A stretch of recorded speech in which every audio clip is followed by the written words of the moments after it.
Nous voilà donc dans notre scène first person.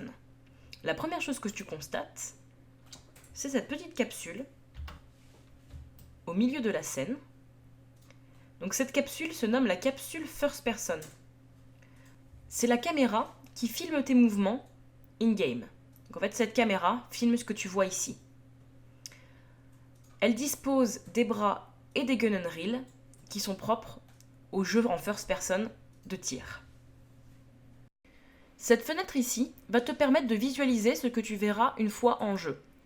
Comme prévu, donc la first person nous permet de nous déplacer à hauteur d'homme, ce qui va être très avantageux lorsque nous allons vouloir faire une visite interactive. Ça sera beaucoup plus immersif.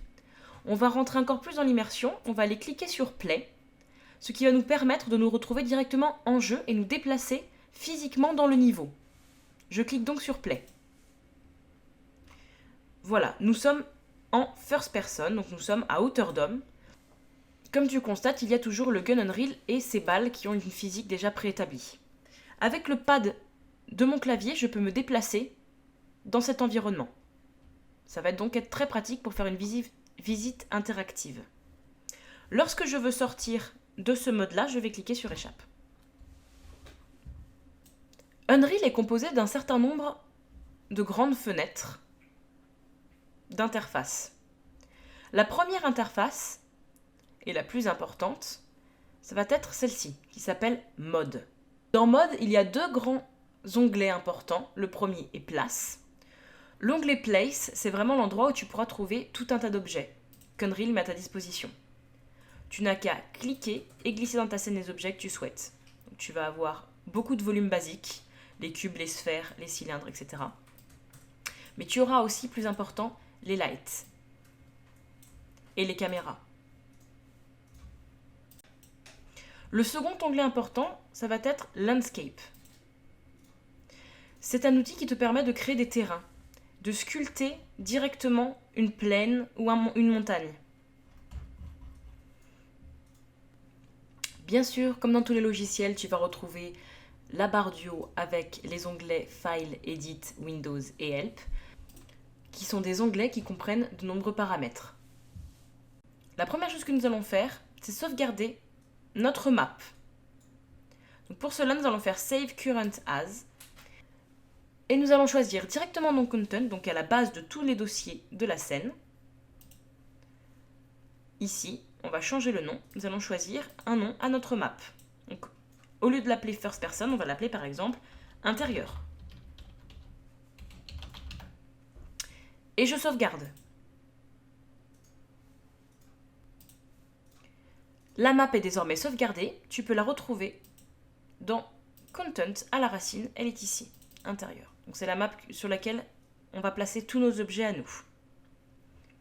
Le Content Browser te sert justement à cela, à avoir tous les dossiers propres à ton projet. Donc il contient ta map et donc comme nous sommes sur un template de first person, il va contenir tout ce qui est propre à la first person. Typiquement, l'arme par exemple. Tu vois ici, c'est le gun Unreal.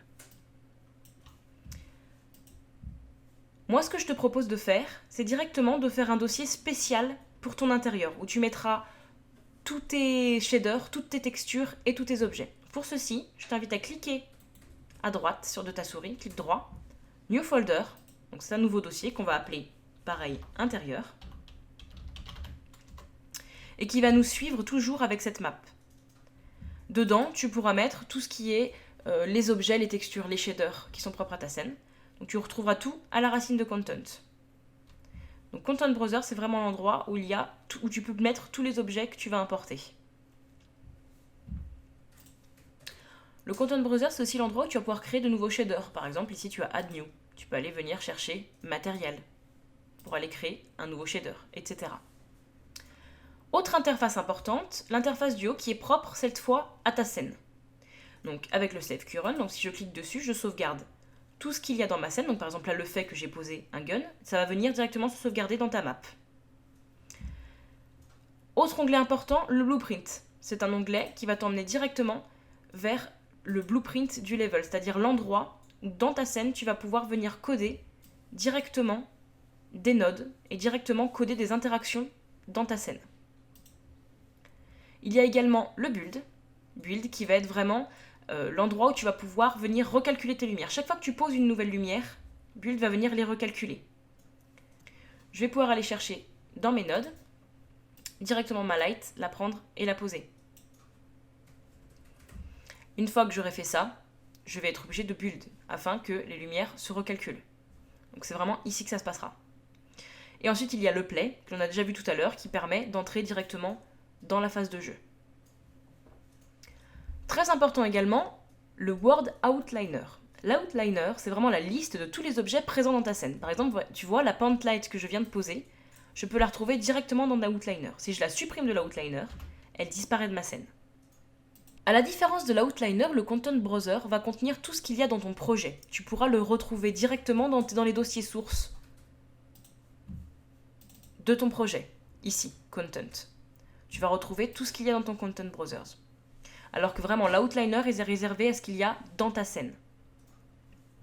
Tu peux trier ici par type afin de mieux trier et hiérarchiser les objets dans ta scène. Par exemple ici, j'ai trié d'un côté tout ce qui est rendering et lighting et d'un autre côté tout ce qui est vraiment objet.